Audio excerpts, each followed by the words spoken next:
talking about, let's just go after two Republicans and try to convert them. Just say, hey, how about you save democracy? How about that's your legacy? And in your very first page of the book, you said something that I was reminded of when you were saying that.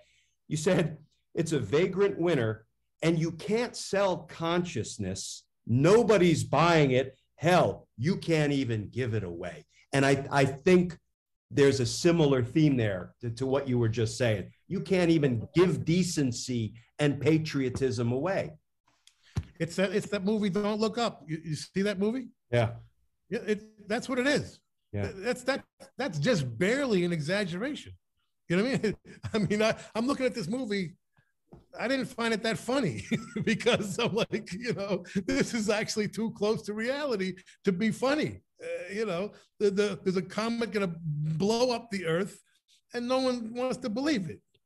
This is what's happening right now. Yeah. We're about to lose our democracy. Literally or figuratively, don't look up. Yeah, but I'm just like, I hope we don't wake up too late, because when the tough guys do wake up, that's when the violence is going to really begin. Yeah. I'm telling you, we lose our democracy, we're heading for violence.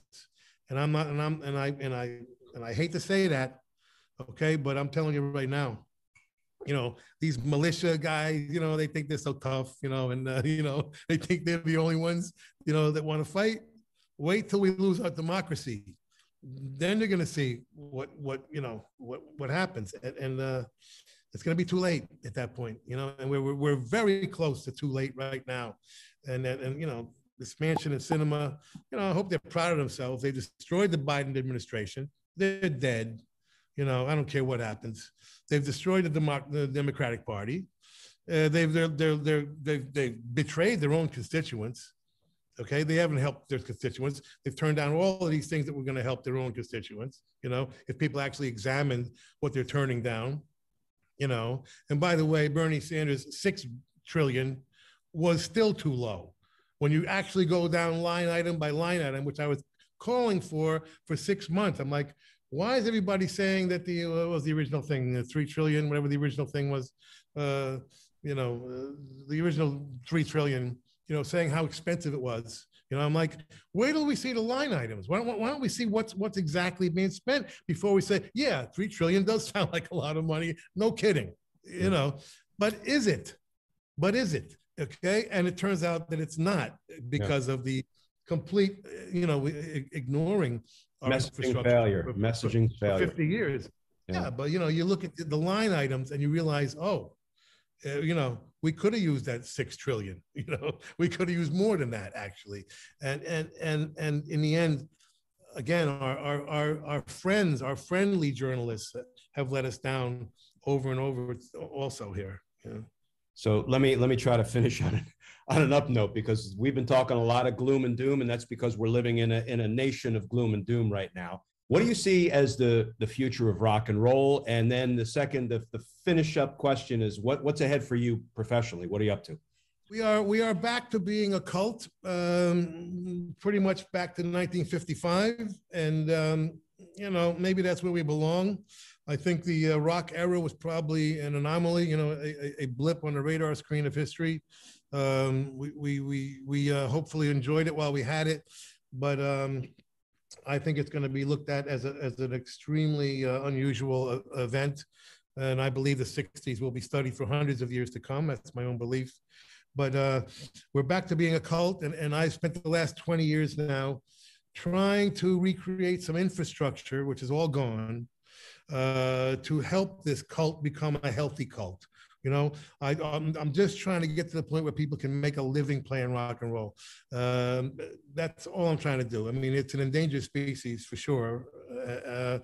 When's the last time, there was a top 40, a hit single that was rock and roll? I mean, I don't even remember. You got to go back decades. So it's no longer part of the mainstream. It's no longer part of the music business mainstream. But we still are big live, luckily, if we ever get back to being live, that's still hanging in there, and probably will always be there, because rock and roll, a big part of the rock art form is the fact that the communication really is best live. there's something about rock that is special that way. So we still can, we're still live. It mostly exists in festivals now, which is good. Again, once we get back to it. But as far as the mainstream, goes, we're going to be a cult probably forever now, and we just try and make it a more of a substantial cult. I've been calling on the hard rock cafes, for instance, to become a network. Put a PA system in, put a stage in. There's 150 of them around the world. Let's do it so the rock bands can go from one hard rock to the other. They have a wonderful opportunity there. I've been trying to get that done. The radio. That's why my radio network exists. That's why my record company exists. That's why my music history curriculum exists. Trying to get the arts into the public education system so that kids can grow up, knowing the names of the four Beatles. That's, I think, going to be important in the future.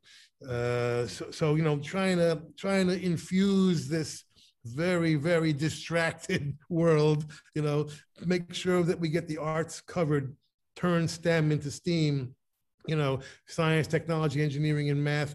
Add the A of arts in there. It must be there. And it changes the entire way kids can learn.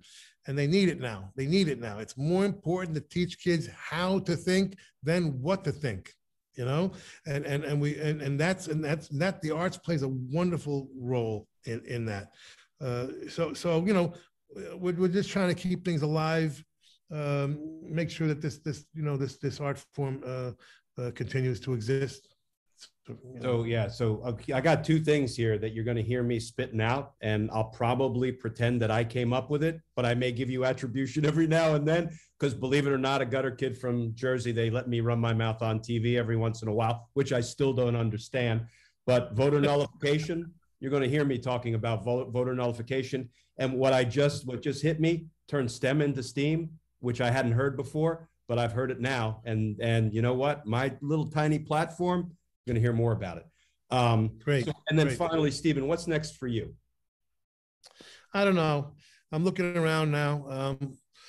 We just kind of, we were holding on to a tour, hoping we could tour this year. And finally, it just became too complicated. One country shuts down after the other, and, travel restrictions and this and that. And it just became like, man, as much as we'd like to do it, and as much as the fans, miss it, we gotta wait. So, hopefully at some point we will figure that out. But in the meantime, I'm looking to get back on TV, and starting to look around now actively.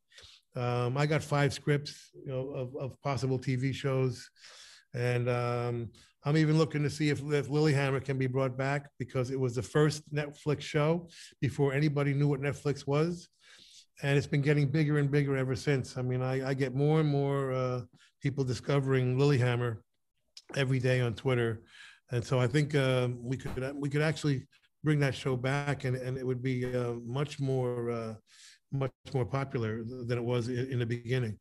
When people discover it, it blows their minds. It's such a crazy show. Mm-hmm. But it was Netflix's first show, which I give Ted Sarandos enormous credit for, and I mentioned that in the book several times.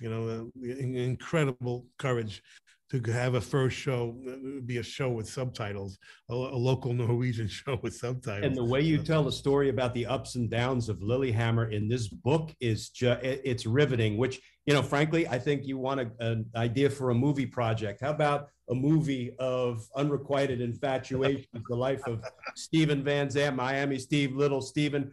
Because I'm telling you, anybody who wants a great read about the history of music and the history of Steven Van Zandt, which I'm going to say is pretty damn colorful. I really have read it twice, and I'll probably pick it up a third time. So I appreciate you taking the time, an hour now, to talk to the Team Justice friends that tune in, and please keep doing what you're doing. Thank you for your dedication and your passion to justice and to equal rights and to the underserved. because, you know, we got to keep fighting for it. We got to find hope, realistic hope where we can, because I'm not ready to give up the ghost yet. I'm not. No, no, I'm with you. I'm with you, and I thank you for, you know, for you continuing the fight. I see you. I see you on TV all the time, and you're saying great things, important things. So keep doing that, and let's convert to Republicans. What do you say? I'm up for it. That's the new mission. New mission. Because justice matters. I love it, my friend. Thank you, my friend. Thank you. I appreciate that. All right, Steven. Thank you for taking time. Good luck. Stay safe, and we'll see you soon. All right. Bye-bye.